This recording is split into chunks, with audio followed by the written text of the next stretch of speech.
जे कधी घडलं नाही ते घडणार. महाराष्ट्राच्या घरोघरी चर्चा रंगणार, कारण आता खेळ बदलणार.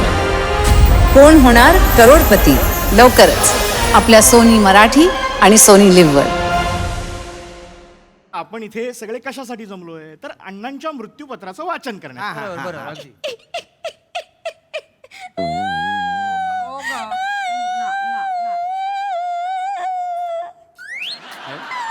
हे काय ठरवलं आता कॉमेडी करायची.